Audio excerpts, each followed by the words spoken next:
What's going on, YouTubers? Gadang775. I'm back with another video, and today I'm going to be doing a review, a video game review. I know it's kind of rare for me to do video game reviews, but in order for me to do a video game review, I have to really like a game, and two, I have to beat the game. Now I've come across some, YouTubers and stuff like that that do game reviews that haven't even finished the game. Now that's, I guess that's okay with them. For me, it's not okay with me. Now take a look at this. I've spent 200 plus hours on Monster Hunter World, and I've been playing it strictly on the Xbox One X. I bought it for the Xbox One X. I've been playing it in resolution mode for what it's worth, and I like it. It looks real good in resolution mode. Now I know folks out there are playing it at 1080p 60. I've tried it, it's fantastic as well, but I have my 4K screen. I want the picture to look the best, and that's why I've been playing it on resolution mode.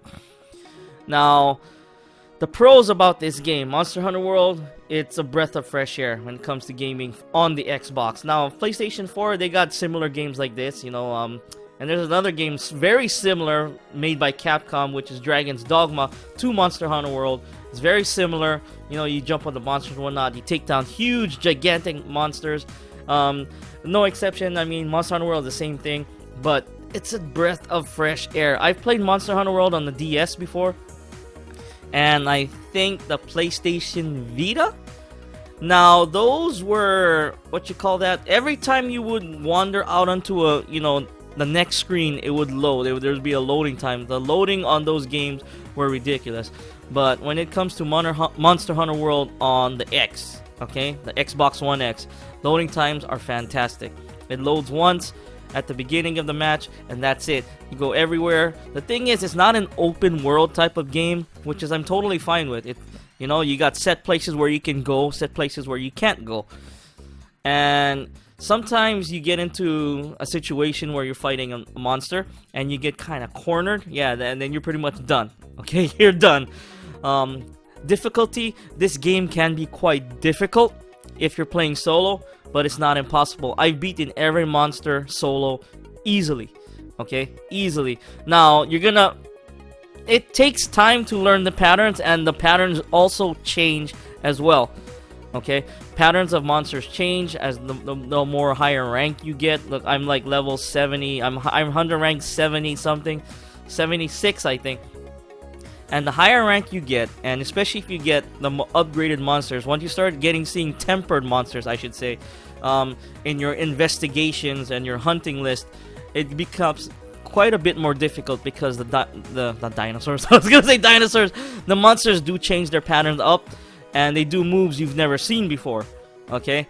And that can throw you off, and you can easily get carded if you let your guard down. Your guard down, And carded, when you faint and they cart you off, yeah, you can easily get carded, especially like with freaking what's it called that? The Elder Dragons like Valhazak, Teostra, or I can't pronounce it, Nergigante. They change their patterns up a little bit, and if you're so used to one thing and they change your pattern up on you, you might get confused and might get carted off. So just be aware that this game does switch things up, and I think it's fantastic that they do it. It keeps you on your toes, makes you want to learn the pattern again. Then sometimes they switch it up again. It's like, wow, they switch it up. And, the single-player campaign on this game is also fantastic. I thought it was a very linear story, which it kind of is.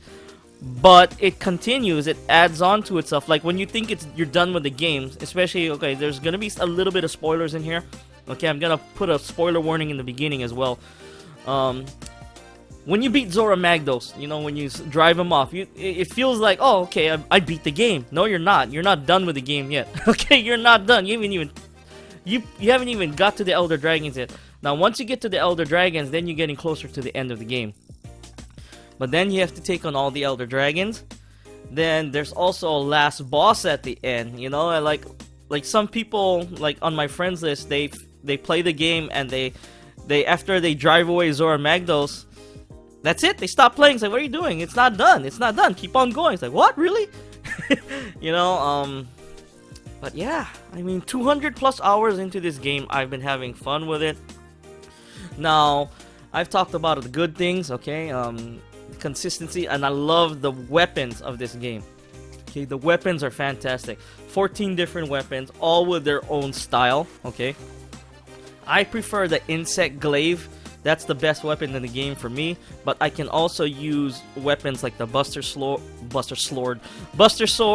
the Hunter's Knife, the light bow gun, the bow, and I like to use the lance. Those are my favorite weapons, okay? Oh, and the switch axe. I love the switch axe as well. Those are the weapons I consistently use. Now, there are other weapons in the game, and you just, to get the feel of them, you go to your, you go to your room and go to your training area and practice with that, or just practice on low rank monsters when you get a little bit higher level, and that's what I did, and I'm having a blast. I'm still having a blast. I'm almost got 500 monsters down, okay? I'm almost got 500 monsters hunted / captured, killed. And I don't think it's gonna stop. I'm probably gonna get tired of the game when I probably hit 1,000 monsters. That's what I think I am. Because not only that, you got Sea of Thieves coming this month. I'll also be gunning to do review on Attack on Titan 2. Okay, I got Attack on Titan 2 coming. I never did a review of the first. Wait, did I do a review of the first one?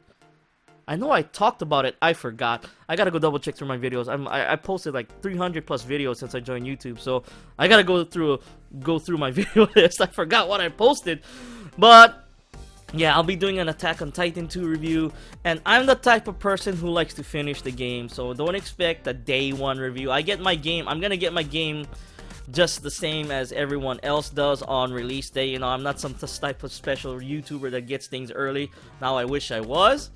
But hey, to each their own, if someone wants to offer me games to test out. But then again, I have not weird standards. I like open world games. I like RPG type games. I like games like Monster Hunter World. I like shooters and whatnot. I don't care for puzzle games. I don't care for baby games like, I shouldn't say baby games, like kiddie games like Mario and stuff. I don't care for that. That's why I don't have a Nintendo Switch. So, but yeah, this game is fantastic. But now I want to talk about the cons. I was supposed to talk about the cons a few minutes ago, but I started talking about the weapons and whatnot. The cons of this game, okay, is pretty much the multiplayer. Multiplayer does work, but there's a trick to it, okay? And when we first started playing the game, it was fairly difficult to get my buddy or my buddies to join the room and play with us. Well, I figured out real quick that you're gonna go up there once you join the game, you go up to the gathering hub and you form a squad. I became the leader of a squad, okay? And once they joined your, you invite your friends to your game, and then you go to the gathering hub and you add them to your squad.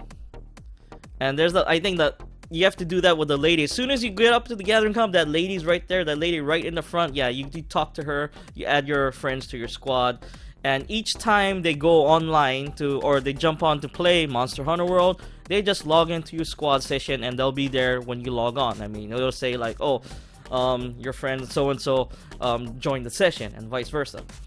Now, joining random games, they need to work on that, because sometimes you join a random game, like you answer an SOS, for example, it will put you with a group sometimes, and sometimes that group is like more than halfway through the boss battle, the monster battle, and you don't get any rewards at the end.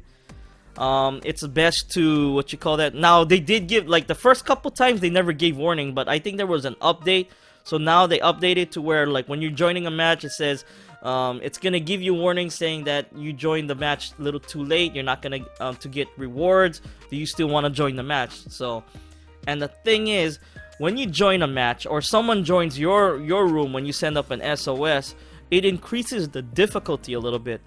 Now, the problem is, when the difficulty increases, if that person decides to bail, okay, the difficulty will be increased still yet, and you're stuck with fighting a slightly harder monster. Now, it's not a problem for me, because I'll end up killing it, but for others, just joining the game, it's gonna be tough.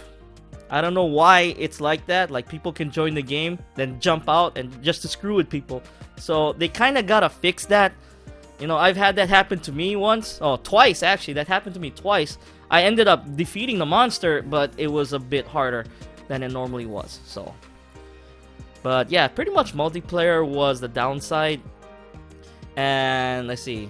I guess the grinding is a little bit of a downside, but it's not as bad as something, say, like Destiny or Destiny 2 and other MMOs, because I love going on hunts, I love capturing monsters, I love doing investigations. This game is fantastic. Let's see. I can't say enough good things about this game, so if I were to pick a rating, okay, 10 being the best thing ever, and 1 being, you know, crap, this would get a 9 out of 10 for me. 1 point deducted specifically for the multiplayer issues and people joining your room when you send up SOSs, increasing the difficulty and they bail. Yeah, that sucks. That sucks. So yeah, it's 9 out of 10 for me.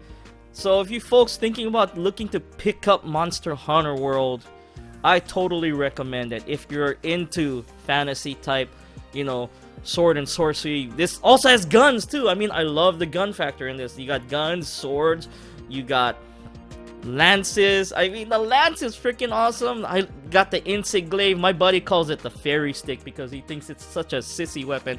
I think it's the best weapon in the game. You can dodge almost anything with that. Okay, you can kill any monster with that insect glaive. So, but yeah. What do you folks think about Monster Hunter World? Do you folks like Monster Hunter World? Or is it too hard, too repetitious? Was it too short? Let me know what you folks think in the comments down below. This is Gadang775, just a Molly boy in Texas. Thank you folks for watching this video. If you like this video, hit that like button and subscribe to my channel for more videos every few days. If you didn't like this video, hit that dislike button and let me know in the comments down below. I do appreciate that criticism. This is Gadang775. Thanks for watching. Peace out.